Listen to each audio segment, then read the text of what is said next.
I understand why they did it. This was a very dangerous play.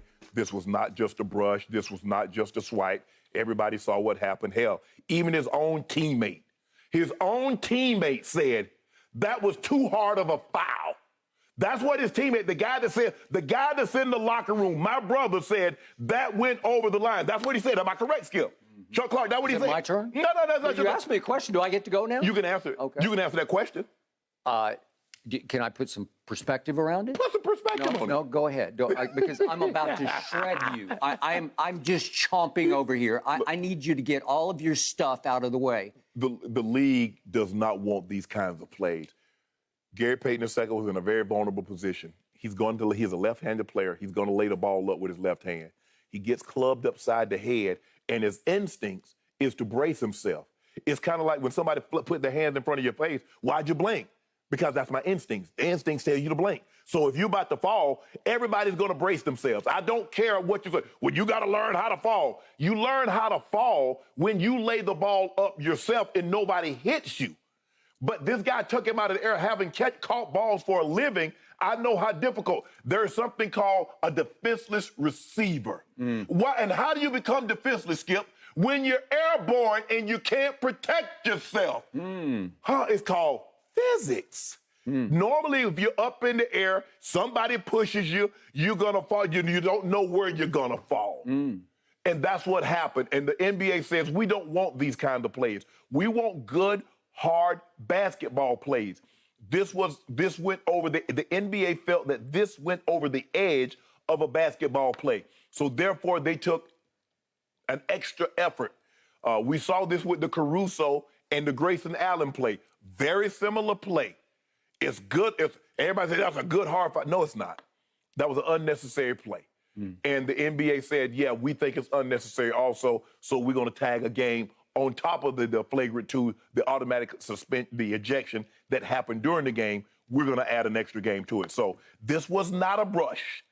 This was not a swipe. As everybody can see in the video, he hit him extremely hard, and it knocked him off balance while he was in the air. So with that being said, they said, you know what? We're going to tack a game onto it. And you loved it. What you mean I loved it? Skip, you remember I came out here the next day and said, I don't want him to get suspended for a game? Do you remember I said that? You know, silly me, I actually thought you played football once. I did. Who knew? I did play football. When they would knock your block off, you know it. Did Gary Payton II get hit the way DBs hit defenseless receivers with body shots, helmet shots, full-speed shots? No. Stop it! This makes me sick. It makes me want to puke. Does the punishment fit the crime? The crime here is that Dillon Brooks, inconceivably, just got suspended effectively for 2 full games of a huge NBA playoff series. 2 full games. This is a travesty. This is a sadly laughable travesty that really makes me not even want to watch NBA playoff games anymore. Stop it. No, I'm not. I'm starting it. Because my NBA, the National Basketball Association that I've loved since the middle 1970s, has turned into the National Softball Association. Stop it. That's what it is. You want to talk about soft? Okay, let's sit back for a second and think about what's going through Dillon Brooks' head. Dillon Brooks is not a cheap shot artist. He is a competitor. He does play with an edge, but I loved what his coach said yesterday, Taylor Jenkins, responding to Steve Kerr dismissing this play as dirty. Taylor Jenkins, for whom I have rising respect, he said, obviously, dirty has been thrown out there by Steve Kerr, but I look at my locker room, I look at our culture and what we exude, we're the furthest thing from dirty. We are competitive, so I want that to be squashed pretty quick here, and it should be squashed. So the competitor, who is Dillon Brooks, who has obviously been schooled about what makes Golden State tick, What does Gary Payton II do the worst? Help me out here. What does he do the worst on the basketball floor? Well, it's obviously not defend, because that's what he does the best. Right. That's what's kept him barely afloat in the league, because he's bounced all over the league. He's been with 4 different franchises and 6 different teams. Right. He is a sorry free throw shooter. He is 60% this year. For his career, he's 57%. So obviously the correct basketball play is to foul him on a breakaway layup. Make him go to the free throw line and make 2 free throws, because the odds are he's only going to make 1 and you're going to save yourself a point. Am I right about that? Okay. So here comes Dillon Brooks flying across the lane, and he does swipe, and he does rake across the back of the head of one Gary Payton. But did he catch him with an elbow? Help me out. Did he catch him with his elbow? It I don't want have to know. to be an elbow, Is there an elbow shot to the head? It doesn't have to be an elbow. Did he accidentally clench his fist and catch him upside the head? Skip, you watching the video. Stop it. Everybody's at home watching the same video you watching. It's just a swipe. He just rakes across the back of his head. No, he didn't rake across his head, Skip. Let me tell you, I watch so many NBA games. I live for the NBA. I watch 5 a night, every night during the regular season. I've been watching it since the middle 70s. A game will not pass in which 2 or 3 guys get fouled hard on a fast break type layup, or some sort of breakaway or blow by layup. Well, how many of them got fouled like that and didn't get getting thrown out the game? They get hit hard, they get body fouled, and they fly into the stanchion. It's something that you have to learn how to cope with from church league basketball on. It's certainly from high school basketball on up. And obviously, Gary Payton grew up in a basketball household where his father had to learn how to fall, because you just know instinctively, innately, how to go down, and you can't lock out your elbow and stick your palm into the hardwood, or something's going to give in your elbow. Well, Skip, the injury was not a result of the contact. Yes, I'm it was. not going to buy that. Skip. I'm sorry. It's too easy to gather yourself. You're a supreme NBA athlete. You can gather yourself and you can fall better than that. Let me ask you a question. Had he not gotten hit up the side of his head, would he have fallen on the floor? So if you body foul somebody, they fall every time. So they fall every time. Therefore, you're responsible for the end result. Stop it. Was this the classic submarine where you go up under somebody and take their legs out from under them and helicopter them in midair? That's the one where it could be lethal. You could fall on your head. Did that happen here? No. No, stop it. So just because he didn't submarine him, because he hit him upside his head, well, like you said, he light tapped him side his head. I didn't say he light tapped him. He just raked across the back of his head. He's going for the basketball, and he was there just a touch late. Well, he knows in his head, I got to foul him. I got to send him to the free throw line, because he's a pathetic free throw shooter. Okay, but he didn't just foul him. He knocked him off balance, and the guy broke his arm. That's, Skip, for you to say he's not responsible for that, he's directly responsible for that. So this is what just kills me, is that the National Basketball Association succumbed to yet another Twitter cancel campaign. That's what this was. Cancel Dillon Brooks. You know it, and I know it. And they canceled Dillon Brooks. Cancel Dillon Brooks. That's what started. That was the groundswell. You were swept up in it. Everybody gets swept up in it. Everybody's swept up in it. And the NBA cowered yesterday. Oh, they want to cancel him. We better cancel him. Let's cancel him. Let's just go ahead and cancel him. That's what they want. And furthermore, what does the NBA want here? What does the NBA desperately need? Obviously, there's no LeBron James. He is long gone. I don't know what happened to him, but he didn't even make the playoffs. Same thing happened with Kevin Durant. Okay, I'll give you that. What do you call him? Kadun. Okay, Kadun is done, and he's long gone. Yeah.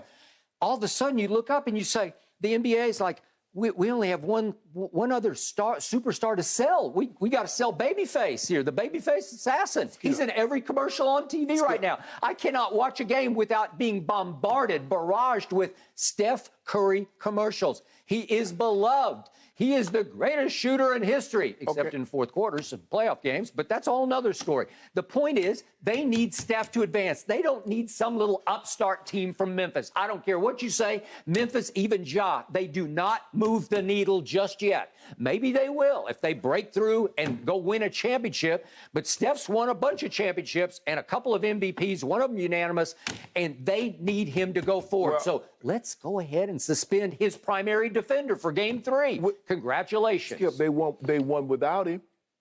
Yeah, because it's the wounded tiger theory where you. Okay, so are you not still wounded? Okay, but the point was that the team that shot itself in the foot was Golden State because they had them dead to rights, and Steph came up even smaller than he is, and Clay starts missing, clanking, and Jordan Poole was kind of quiet by his standards, and all of a sudden, as you said, what did they end up shooting from three? 7 for 34? Yeah, okay, you're going to lose, yes, right? Okay, yes. that's their fault. That's not what Memphis did until Ja finally said, you guys don't want this? I'll take it. Thank you very much. First of all, I came out here the very next day and says, I do not want more punishment. I don't want them to get suspended. So for you to say I was a part of the cancel culture, that's just not true. Okay, but you're loving the cancel culture. I don't love that. Why do I love that? You're getting a kick out of this. Why? Because you're rooting for Golden State. No, because Skip, I'm rooting for Memphis. Skip, I picked Golden State to win. I felt what the guy did rose to the level of a flagrant 2. You didn't feel that it rose to the level of a flagrant 2. And for the record, just so I don't look hypocritical here, when Draymond got his flagrant 2 and got ejected, I immediately tweeted, that's not a flagrant 2 because I don't want to see him kicked out. I didn't want to see him get kicked out in 2016. Yeah. It saved LeBron's legacy. Just because you're a star player shouldn't allow you to avoid consequences for your actions. Draymond clubbed the guy in the face and then snatched him out of everybody's jersey. That is a flagrant 2. Thank you. So by the standards of what we just saw happen to canceled Dillon Brooks, why wasn't Draymond suspended for another game? Because you want to talk about misbehaving? You want to talk about the exit, the AB memorial walk-off or trot-off or whatever it was, like a crazy person? Well, they did find him $25,000 for flipping off. Okay, for flipping off. That came the next game. Right. But he ducked his post-game media. He went straight back to the hotel. That should be another fine to do, what was it? His podcast. Yeah, emergency podcast, he called it. Okay, that should be finable. All that should add up to Draymond. Even we talked about it, and you said, "Boy, you're pushing the envelope here." Yes. I think Draymond understands he's on thin ice. Okay. Why wasn't he suspended for another game? Well, we know why, because he's a made man. No. He works for TNT now. I believe had Chuck Clark suffered a similar injury, I believe Draymond. We know, Skip, it was the injury, it was the after effect that caused the one-game suspension. Yes, Draymond got thrown out of the ballgame, and I believe deservedly so. But because Chuck Clark got up and went to the free throw line, Gary Payton is not playing for another 3 to 5 weeks. So, yes, it was the aftermath, what actually happened. If Gary Payton... Brandon Clark. Yeah. Brandon Clark, excuse me. Okay. Skip, I believe had Gary Payton II got up, went to the free throw line, there's nowhere in the hell Dillon Brooks, even though it's the same act, swiped upside his head, knocked out in the air, if he gets up and shoots those free throws, Dillon Brooks is not being suspended. He's being suspended because Gary Payton is missing games. I don't think 2 + 2 = 4, but that's just me, because I don't think it's a result of, but that's just me. Here's the thing. I agree with you. I don't believe you should just be suspended because the guy got hurt. Let the act itself. If you deem the act that egregious, you're suspended for a game. But don't let because the guy got hurt. Now, no, wait a minute. It don't work like that. Okay, back to your initial point. Brandon Clark. He's 25 years of age. Yes. This is his 3rd NBA season. Yes. And he stepped completely over the edge and out of bounds when on some podcast that he was doing yesterday, he said that this was what was the phraseology? It was, he went too far? Way too far. He said way too far, I believe. You cannot say that publicly, no. If you think it. Right. Even if you're a Twitter, if you're a Twitter prisoner and you're reading all the Twitter responses and you finally say, ooh, God, they're probably right. Maybe this is a runaway cancel culture. Maybe my teammate was really out of bounds here. Yeah. You can't speak it. You got to ride with him. You got to ride with him. And I've been in situations like that, Skip. Guys have done things. I'm like, bro, why you do that? Okay, and this was the killer line. That's right. I know you have been there and felt that. Yes. Okay, Brandon Clark went so far as to say, I haven't really talked to him about it. Well, if you haven't even talked to him about it, then you definitely cannot criticize him publicly. Right. Because if you did know his side of the story and you didn't buy it, and you could say on the podcast, he told me it was this and that, Right. but I said, no, that doesn't qualify for me. You were just completely in the wrong. Right. Well, okay, so you made it even worse for your own team going into game 3. I'm sure somebody pulled him aside. Skip, he's a young guy, and there are a lot of things that, you don't necessarily understand. It just comes with time. It comes with age. It comes with maturation. Skip, like I said, my family, I'm not talking bad about my family. I'm going to talk bad about my family in front of my family when nobody else can hear. You want to get in the locker room and say, bro, what the hell you doing, bro? No. Yeah, come on, that was unnecessary. No. You could have hurt the man. Yeah. You say that to him in the confines of your locker room. That ain't getting out on no podcast. No, it shouldn't have. And it will hurt the unity of this team going into game 3. Yeah. And now I assume very young Zaire Williams at age 20 is going to be in the starting lineup tomorrow night at Golden State in game 3. He played very well off the bench in game 2. He made 4 out of 8 threes. He made 2 in the fourth quarter. Yeah, they were huge. Yes. And yet, he's 2 years removed from being Bronny's teammate at Sierra Canyon. 2 years removed, and now he's in the lineup guarding. He's 6'8", but he often winds up on Steph. So I assume he's going to try to guard Steph because that is Dillon Brooks' job, and Dillon Brooks will not be there. Right. Okay. I don't know. But Dillon Brooks has the body, because what he tries to do is get physical with Steph. That's what everybody tries to do, Skip. You try to get physical, try to knock them off their spot, all the things. That's the MO on Golden State. We got to beat them up. We got to be physical. We got to try to play football, basketball on the court. And Dillon Brooks has the type of body. He has the type of mentality. He does. That's the way he plays. Yep. But for me, I said it at the time, I kind of got a sense that because he got hurt, Skip, they might suspend him. And I was like, I hope they don't. They ejected him. Flagrant 2, I thought that was enough. But I don't think anybody's surprised once they said Gary Payton is going to miss 3-5 weeks. What did I tell you yesterday on the air? Yeah. I sat right here and said, after you talked and you convinced me finally, I said, I'm not going to be surprised. It's run amok. Yeah. It's out of control. Yeah. So bottom line takeaway to this is I got Golden State in a blowout tomorrow night by 25. No. I know what you're trying to do. I'm not trying to do anything. I'm going to give you what's going to happen. I'm going to give you those 6.5 points.